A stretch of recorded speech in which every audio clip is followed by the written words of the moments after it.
All origami begins from simple traditional bases, and today I'm going to teach you one of the most complex bases.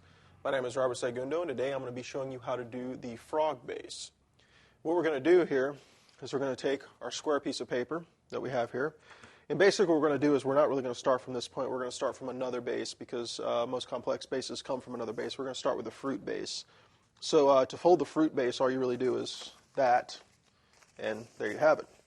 So actually, I'm just kidding. All you got to do is look up one of my other videos and you'll see me fold the fruit base. So what we're going to do from here is we're going to take this side here with our triangle and we're going to fold it up like so. And then fold this side up like so as well. As you can probably heard, my paper just ripped on me, but oh well. Now what we're going to do is just open this up. And this is called petal folding or leaf folding. I can't remember which one at the moment. It's one of those. And basically, you're going to fold this triangle shape like so. And then you just take your point after you've done it and fold it down.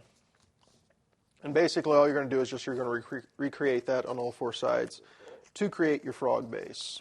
So that's pretty much it. Let's do this side too.